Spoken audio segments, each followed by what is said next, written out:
ایک حدیث میرا دل کرتا ہے آپ کو یاد ہو جائے، مستدرک للحاکم میں حدیث ہے۔ حضرت انس بن مالک رضی اللہ تعالیٰ عنہ فرماتے ہیں ایک بھائی حضور کی بارگاہ میں بیٹھا رہتا تھا، نکما نہیں تھا، شارحین حدیث کہتے ہیں کہ کسی مجبوری سے وہ کام نہیں کر پاتا تھا، یا کرتا تھا تو کام آگے نہیں چل پاتا تھا، ذہنی صلاحیت ہی شاید زیادہ نہیں تھی۔ یہ حدیث مشکات میں بھی موجود ہے، مستدرک للحاکم میں بھی موجود ہے۔ حضرت انس بن مالک رضی اللہ تعالیٰ عنہ فرماتے ہیں وہ حضور کی بارگاہ ناز میں بیٹھا رہتا تھا، اس کے بھائی نے آ کے شکایت کی، یا رسول اللہ صلی اللہ تعالیٰ علیہ وسلم،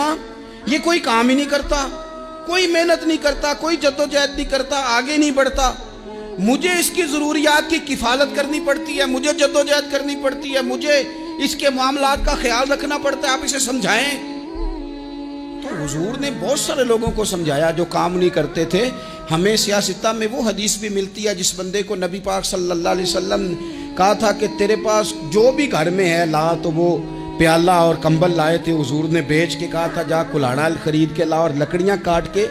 تو بیچ کے اپنا اور اپنے گھر والوں کا پیٹ پال۔ یہ ساری باتیں اپنی جگہ پر یہاں نبی پاک نے ایک روحانی مسئلے کا حل بھی بتایا۔ اللہ کے محبوب علیہ السلام سے عرض کی حضور یہ یہیں بیٹھا رہتا ہے اور سارے ہی کام مجھے کرنے پڑتے ہیں۔ تو حضور نے نظر مبارک اٹھا کے بھائی کی جانب دیکھا جو بھائی کا شکوہ کر رہا تھا، تو کریم محبوب فرمانے لگے ہو سکتا ہے یہ جملے میرے محبوب کے، ان کو کہیں لکھنا، ان کی مٹھاس دیکھو، ان کا حسن دیکھو، اور بھائیوں کی محبت کے بیج جو رسول پاک پیوند لگا رہے ہیں اور جوڑ رہے ہیں، اور جس انداز میں بھائی کو بھائی سے ملا رہے ہیں، اس لہجے کے حسن کی مٹھاس کو بھی ذرا چکھ کے دیکھو۔ حضور فرمانے لگے ہو سکتا ہے رب تمہیں جو رزق دے رہا ہے وہ اسی بھائی کی وجہ سے دے رہا ہے۔ بھائی پائیاں دے ویری ہوندے تے بھائی ہی پائیاں دیاں باواں، او بھائی ہو سکتا ہے اس کی وجہ سے تجھے مل رہا ہو، اس کی وجہ سے۔ وہ دروازے نہ بند کریں جن دروازوں کی برکت سے روزی آتی ہے، کبھی بھی وہ کام نہ کریں جن کاموں کی اگر آپ کو کل تک برکت تھی، کل تک کام ٹھیک چل رہا تھا، کل تک نظام بہتر تھا، اور آج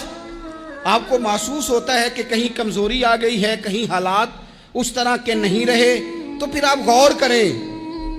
کہیں ایسا تو نہیں کسی غریب کا آپ کے گھر سے رزق جاتا تھا اور آپ نے بند کر دیا،